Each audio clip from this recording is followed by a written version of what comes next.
Hello everyone, welcome to UPSC Economics by Rohit Lal. So in this video, we're going to understand three broad concepts in regards to financial markets, which is we're going to understand what is meant by call money, notice and term money. So let's quickly get started and understand what is meant by call money. So call money is basically a money market instrument. So it's a money market instrument, and because call money is a money market instrument, it is going to enable entities to borrow and lend for short term.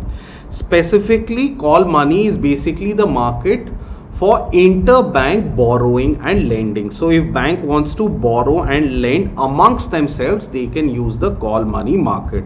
So to take an example, let's say on a particular day, Axis Bank feels that it is going to have a shortage of funds because there is a high amount of withdrawals by its customers. So Axis Bank broadly has two options when it comes to fundraising.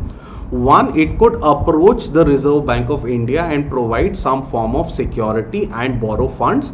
Alternatively, Axis Bank could approach other banks and ask if they are willing to lend funds. Now, if Axis Bank approaches other banks, and let's say you have State Bank of India, which is willing to lend funds to Axis Bank for an overnight duration, then that borrowing and lending which is taking place between Axis Bank and SBI is going to be the borrowing and lending under the call money market. So basically, call money is the market which is enabling entities to borrow and lend for one day. Now there are different types of entities which can borrow in the call money market, such as scheduled commercial banks, you have cooperative banks and primary dealers.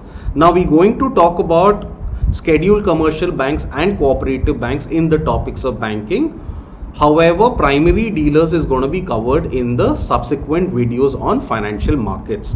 However, right now, because it's mentioned for sake of clarity, by primary dealers we essentially mean institutions which act as middlemen and they help the government raise funds from the market. Now because these institutions act as middlemen, what they do is that they purchase government securities in bulk to enable the government to borrow effectively, and thereby often these entities can have a shortfall of funds. So in order to support these entities with their liquidity requirement, these entities, that is primary dealers, are allowed to borrow from the call money market. Now the interest which is charged on this overnight borrowing and lending is called the call money rate, and this call money rate fluctuates pretty much on an hourly basis depending on the availability of funds with banks and the corresponding demand and supply. Thereby, the call money rate is a very good indicator of the liquidity position overall in the economy. Now the borrowing which entities, in this case for example Axis Bank and SBI, took amongst themselves did not require any form of security or collateral. So out here Axis Bank did not have to give any collateral to SBI to borrow funds from SBI.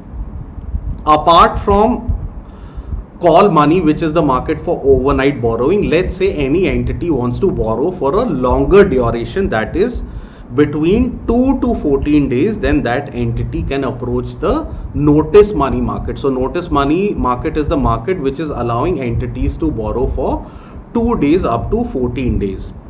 However, if an entity wants to borrow for an even longer duration, that is more than 14 days and up to 365 days, then they can approach the market which is called the term money market. So the key differences are that if you want to borrow money for one day, then you can approach the call money market. Notice money enables entities to borrow for 2 days up to 14 days, and if you have borrowing between 14 to 365 days, then entities can approach the term money market. I hope you like this video, and if you did like this video, do check out the other videos on this playlist. Thank you so much for watching.